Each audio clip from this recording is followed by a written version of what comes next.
যা বললেন তাতেই বুঝতে পারছি যে আমরা ছাত্র হিসেবে কত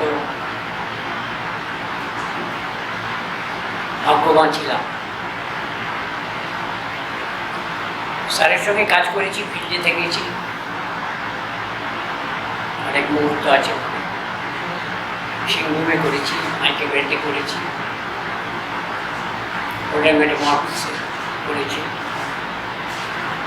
জার্নালে কাজ করেছি।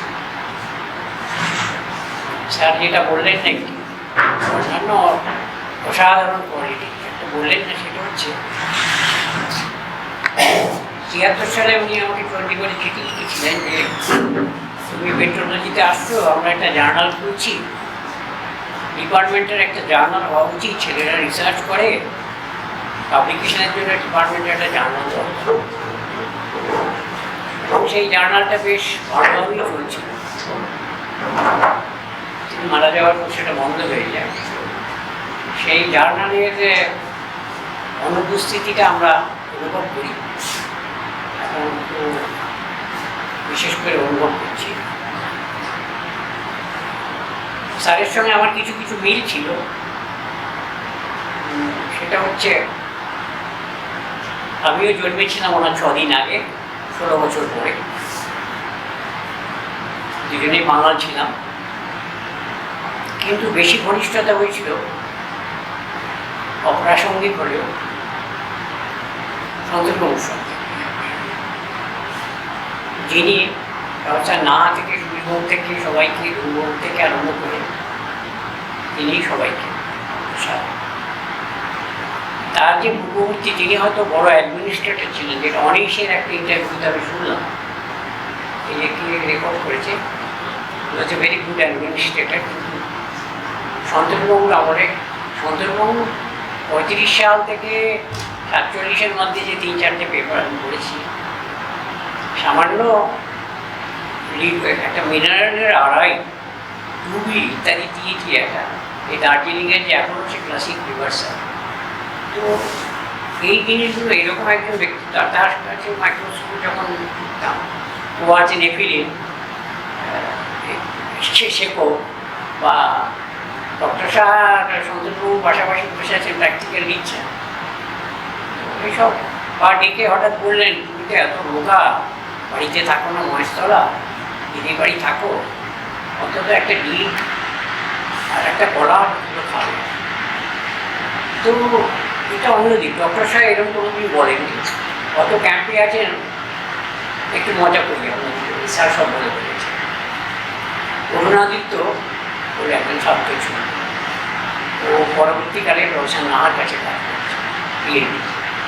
করুণাদিত্য ক্যাম্পে গেছেন, উনি রাত্রিবেলা, আমিও দেখতাম উনি সেফটিন বিস্কুট খেতেন, আর ইয়ে ছিল, তো দুজনই দুটো 4 পাই।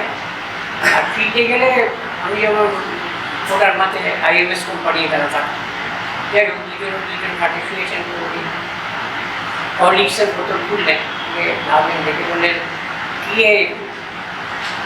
চলবে নাকি? হ্যাঁ স্যার চলবে।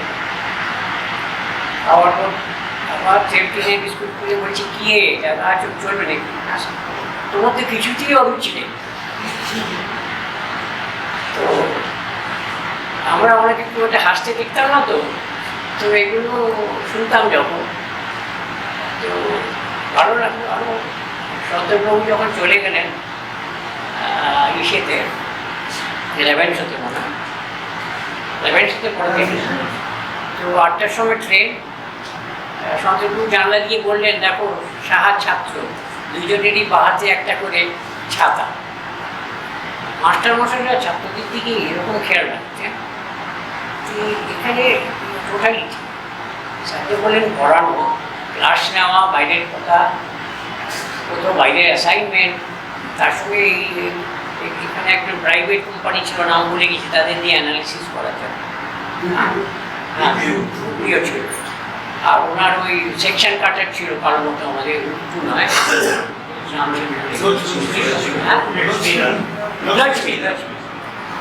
ওনার একটু আছে। তার সঙ্গে ইলেকট্রনিক্স ওনার প্রিয় সাবজেক্ট ছিল, এটি উইলসনের কথা বললেন, আমি বিএসসি থেকে কিন্তু ওনার কাছে থেকে আমার সঙ্গে লোক